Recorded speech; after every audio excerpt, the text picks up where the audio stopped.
Welcome back to the Blind Press YouTube channel, everyone, and we are starting a series called Reddit Blind, where in each video, I look at a couple of posts, I read them, I respond to them, and then we look at the comments. And this is kind of to give people a bit more insight into the blind community, and to demonstrate that it can be a very supportive place, but it can also be a very decisive place. And I kind of want to illustrate both of those sides because there are some wonderful people in the blind community, and I don't really focus on that as much as I should. So I'm hoping in this series that I'll be able to illustrate both sides to you and also give you guys some more information about blindness. So today's video is, as an introductory video, going to just focus on one post, and then for the other videos I will do 2 to 3 depending on how many comments there are and how interesting the post is. But today I found one entitled "How to Identify a Blind Person." This one was written by a sighted person who's coming to ask the blind Reddit community for some general tips. And these comments are very, very nice. They're polite. They're informative. And the original poster asks the question in a very good way. So we're just going to cover this as a bit of an introductory to the series. And I hope you guys enjoy it. So we're just going to jump over to Safari here. As you can tell, I've got the screen shared. So I'm doing this with StreamYard so that you guys can also read along. My sighted subscribers can read along. And we're going to have VoiceOver read the post. And then I will respond. And then we'll get to the comments. So let's take a listen. Hello, I just watched a video made by a blind lady and her guide dog about how to give directions to the blind when asked, and it got me thinking about how to identify if someone is blind. When I was a kid, I was taught that the blind carry white canes, but is that still true if they have a guide dog? Also, do only the completely blind have guide dogs, or can people who have some vision get them as well? You are correct. In the video, the lady would tell her guide dog to follow the person leading her. Is that the correct way to help? If anyone has any resources that would help me with this subject, I would be most grateful. And thank you very kindly for your time. So this is a sighted person looking for just some information and some resources. And they said, "I enjoy helping people when they need it and would like to be prepared if the situation ever arises." See, this is a good way to do it because there are some people who can see that freak out a little bit when they see you and they assume that you can't do for yourself, right? So this original poster is approaching it very well, asking the right questions, not assuming anything. I really like how this question is worded. My response would be not, it is very rare to see a totally blind person. A lot of blind people aren't actually blind in the sense of no vision at all. There's a lot of partially sighted, legally blind, people with tunnel vision, people who can see shadows. There's a big range, and the totally blind are actually the minority. And there a lot of there is a few different types of canes. Actually, there's the standard white cane, which is what I have. I use, it's called Ambutech. That's the company that makes the cane I use. They also have something called ID canes, which are thinner and shorter, and they are quite literally just to identify the person. And the people that would use those would usually have some usable vision. That particular type of cane is literally for the purposes of identification. Again, for the guide dog question, there are lots of people with some usable vision that have guide dogs. You don't have to be totally blind to have a guide dog. I have heard of some people using a cane and a guide dog, but usually It's either or. Um, and I don't know the process for having a guide dog follow someone who's giving directions. I would assume that the way it was done in the video is probably the right method. Um, or you could do sighted guide. You could hold your dog's harness and leash in one hand and do sighted guide with the other, which is where the blind or partially sighted person will hold the guider's arm just above the elbow, and follow just a tad behind so that the person guiding you can let you know about any obstacles that you may encounter before you hit them. So that's my response. Let's jump ahead to the comments and see what these people have to say. And as I said, I read these and they're very, very informative, very, very good. So let's take a listen to this first comment. Only about 1-2% of blind people use guide dogs, but not all of us use canes, either. I only use my cane about 50% of the time. See, for the purposes of giving directions, helping, etc., I wouldn't worry about identifying whether or not a person is blind. If I go to someone and ask for directions or help, I'm going to tell them that I'm blind. If I'm not asking for help, then I don't want people approaching me to offer it. Agreed. I do think, though, that if you have a cane, you should use it. And this is coming from somebody who used to hate using her cane. So I do know of what I speak. It is annoying to use it, especially when you're a young person and you don't like the fact that it makes you stand out.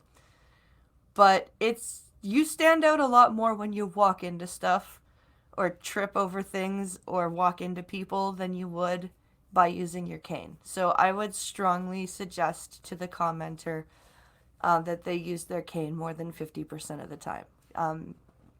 Because really, you will stand out more by walking into people, things, than you would by having a white cane.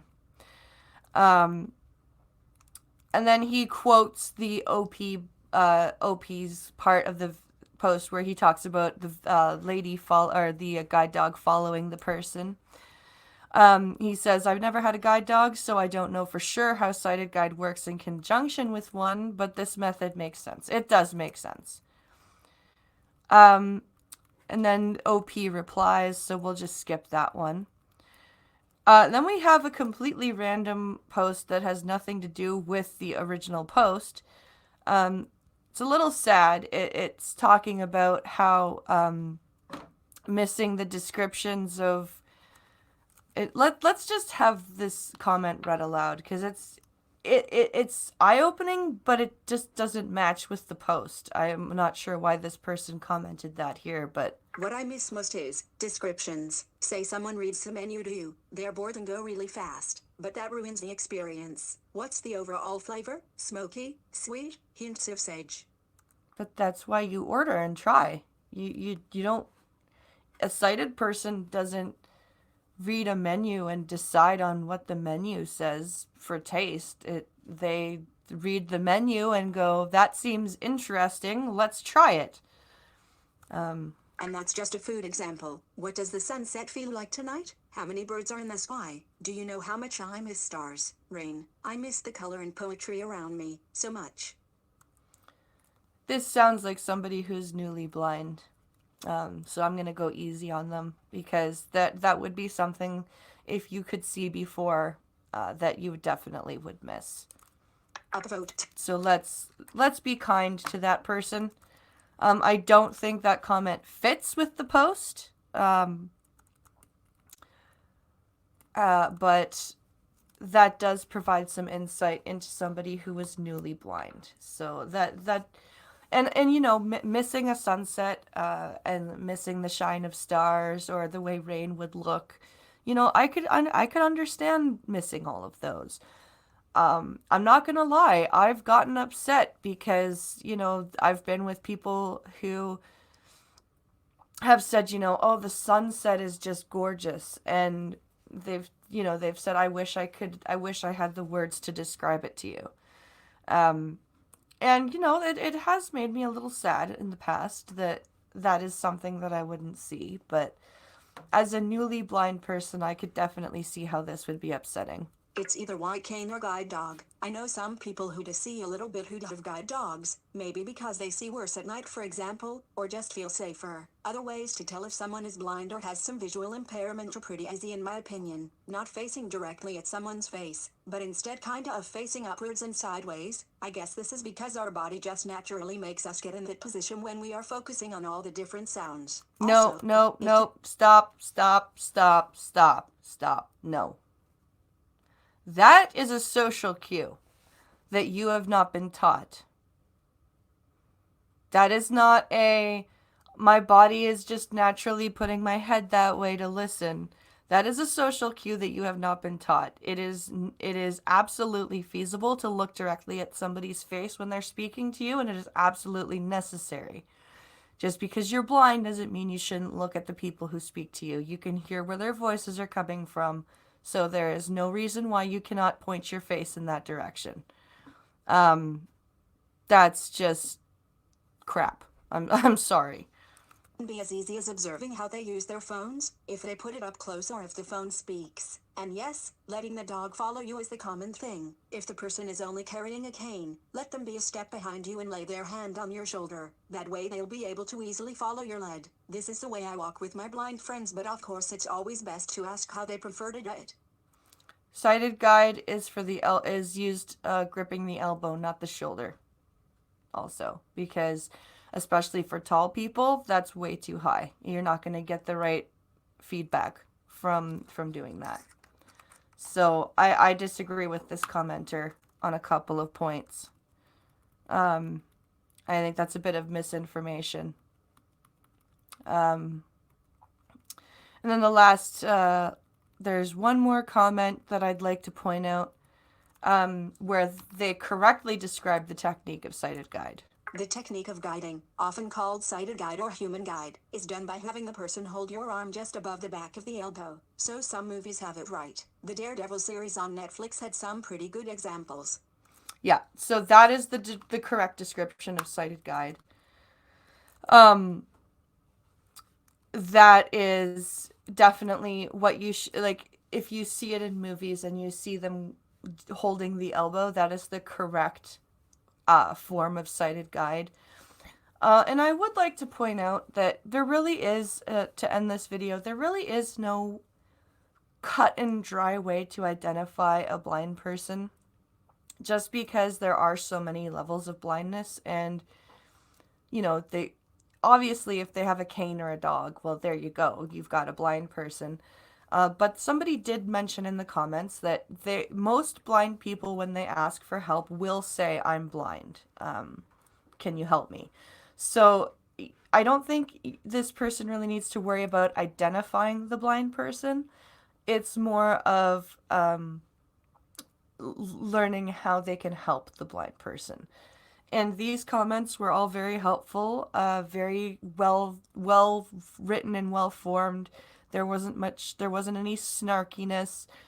There was a bit of misinformation with that one commenter about the not looking at people when they speak to them. That is not an excuse. There is no reason why a blind person can't face a person speaking to them. Just because you can't see the speaker's face doesn't mean you shouldn't point your face towards where the sound is coming from. That's just a social cue that you haven't been taught. I hope this video and this series brings out some more information for you guys, and helps you learn about the blind community and the differences that are in it.